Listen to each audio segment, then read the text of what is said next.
Hey, what's up everyone? This is Stefan from ProjectLifeMastery.com, and today I'm going to share with you 3 easy ways for you to overcome procrastination. Now, I'm sure you have something in your life that you know that you should do or that you need to do, but you're just not doing it.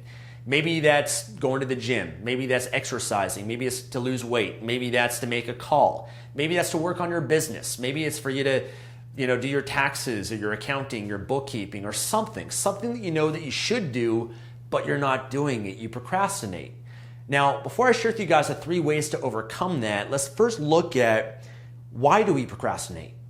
Why are you not doing what you know you should do? And the answer that I have for you is because you associate or link pain to doing the thing that you know that you should do. As long as you associate or link pain to doing it, then the chances are that you're not going to do it. And that pain can be in the form of discomfort. You know it's going to be a lot of effort, a lot of work, a lot of energy. Maybe it's going to be stressful. Maybe it's going to be challenging. And you're dreading the process of doing it, which is you associating pain to it. And the problem is if you have that item here that you want to do, but your pain that you're making in your mind, it's all your perception, by the way. It's all the meaning that you're giving to that task or that activity. You're making it to be so much bigger than what it really is. But as long as you have that pain attached to it, you're not going to do it. That's why people don't exercise. They link pain to exercise. That's why they don't, work on their business or do their accounting or whatever it might be for you, cleaning the house. They link pain to that.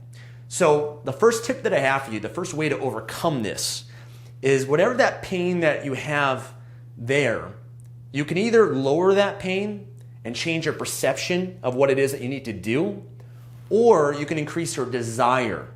The reasons that you have to do it and take action to be able to do what you know you should do, the desire for that has to be greater than the pain. Okay? Because if your desire to do that is down here, I'm not sure if you guys can see this, it's down here, the pain is up here, this is going to overpower this. It's going to overpower your desire. So you got to build this up. The way you build it up is through reasons. So you've got to have your why, your purpose for doing this activity, okay, for taking action. So the way you can elicit that is by asking yourself questions. Ask yourself, well, by not doing this, what is that going to cost me in my life? Because if you can link more pain to not doing it and you realize, oh my God, if I don't go to the gym, then man, I'm not gonna be in shape. I'm not gonna feel good about myself. I'm gonna have low self-esteem. I'm not gonna be healthy. I'm not gonna live a long period of time. I'm not gonna have the pride, the confidence. I'm never gonna be able to attract the person that I want. The person I have in my life already, they're not gonna be really attracted to me. They deserve so much more. And that doesn't feel good, but that pain will start to grow. The reasons, the desires grow. And then all of a sudden the pain of not doing it is far greater than the pain of just doing it. You can also build up reasons for the benefit. Ask yourself, what will this give me? How will this enhance my life? Maybe by going to the gym or exercising, it's going to give you more of that confidence. Maybe it's going to, allow you to look in the mirror and smile, be proud. Maybe you have some sort of event coming up, like a wedding or a competition or something that you want to be at your best for that you got to remind yourself of. All of a sudden, when you stack that, then it's going to be so immense, it's going to be so strong that doing the thing is going to be so much easier.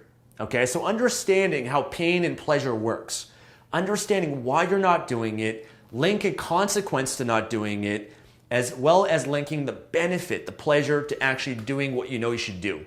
That right there should immediately get you taking action. The second way is oftentimes we procrastinate because we make it so much bigger than what it really is. We make it just so big in our head. Oh my God, I got to do my bookkeeping and there's just so much to do. Oh man, it's going to take so long. It's going to take the whole day. And we always exaggerate it. You always make things much bigger than really what they are. Oftentimes when you just do it, it's like fear, right? You're afraid to do something, but when you do it, you realize, oh my God, it wasn't as scary as I thought. And you got to understand that's just your brain playing tricks on you. It's just messing with you with that. So what I often try to do is I chunk down whatever I'm procrastinating on that is just so big in my mind into smaller steps. So again, just using the weight that, going to the gym or exercise example, maybe for you, your action is, man, I got to do 30 minutes of cardio. and you're not doing it. You're procrastinating it because you just make it, I got to put on my shoes. I've got to do all this stuff. I've got to go outside. It's going to take too much time. Break it down into a small chunk. What's the first step that you can do to make it less overwhelming for yourself? So, man, maybe I'm just going to go for a walk. Going for a walk is a lot easier and less intimidating, less overwhelming than going for a run for 30 minutes. You could even break it down even smaller. I'm just going to go outside. I'm just going to, get some fresh air, and just by doing that, you got to put on your shoes, you got to get dressed. And what happens is just by you taking that first step, you get momentum from that, okay? Once you're in motion, things stay in motion. And that's what leads you to kind of sticking around because now you're in a different state. You're already ready. You're feeling good by taking action, being productive. And then that's when you get the momentum to actually then start going for that walk, going for the run. And then before you know it, you've done it. You've gone for a 30-minute run. Same thing could be said if you procrastinate to read a book. Maybe you just make it such a big thing in your head to read. Maybe your goal is to read 30 minutes a day. You're not doing it. Chunk it down. Maybe you just read one page, read for 1 minute, read a couple paragraphs. And what you find when you sit down and you just start that process, you're going to get addicted to it. You're going to start to feel good. And then before you know it, that minute will go by. That first page will lead to the second page, the third page, the fourth and fifth. So break down things into smaller chunks. Don't make it to be so big. Okay? Start really small. And make that easy for yourself. Set yourself up to win, not to fail. Don't make things so hard on yourself. And when you do it, reward yourself. Give yourself a pat on the back. Tell yourself good job because whatever gets rewarded will get repeated. You want to reinforce that. And the last way that I have for you to overcome procrastination is understand the 5-second rule. Okay, this is a concept that was made up by Mel Robbins. And Mel Robbins did a TED Talk. You can look her up and check it out. But, she shared that oftentimes our brain takes over. We know that we should do it. We have this idea. We say, okay, I'm going to do this. I'm going to do that. And what happens is we hesitate. And hesitation kills. As long as you hesitate, then your brain just makes it even bigger. And you associate pain. You think about it. And then before you know it, it's just too big in your head and you're not going to do it. So the 5-second rule is you not hesitating, giving yourself 5 seconds. Within 5 seconds, you got to take an immediate action. No matter what that is, small or big, an immediate action. And you do that so that you can basically hijack your brain. The way you hijack your brain is you do a countdown. At the moment you have that desire, the thing that you know you should do a countdown so that your brain can't process and think about the pain, the consequence, or whatever it is. And just do a countdown, 5, 4, 3, 2, 1. Once it hits 1, you just do it. So think of it in the way of jumping into a pool. Oftentimes people, they want to jump into the pool, but they procrastinate. The longer that you hesitate and you procrastinate, the worse that it gets, the harder it's going to be. The same thing if you ever went bungee jumping or skydiving or something like that. The longer that you wait to think about it, the more that fear builds up. And you don't want to hesitate. It's one of the worst things that you can do. So before you get a chance to think about it, do the countdown and just do it. I remember in my early 20s, I went skydiving, and man, it was definitely something that I had a lot of anxiety and a lot of fear of. And thankfully, I was there with I was doing a tandem skydive. And when we're up in the airplane, I didn't even have a chance to think. The instructor was like, all right, boom, we're going. Got up to the ledge, I'm looking down, the wind is like trying to suck me out and I'm like terrified. And he goes, 5, 4, 3, 2, 1, go, boom, pushes me. I didn't have a chance to back out. I didn't even have a chance to think about it. It was just before you know it, I was falling, I was flying. And you can use that same principle for waking up in the morning, for whatever it is that you know that you should do, okay? And if I were to throw in one last tip or strategy for you guys, what I find to be one of the most powerful things in my life has been my morning ritual. And you guys probably know this. I've shared this a lot. But by having a ritual first thing in the morning, what you're doing is you're making sure that you are operating at your absolute best for that day.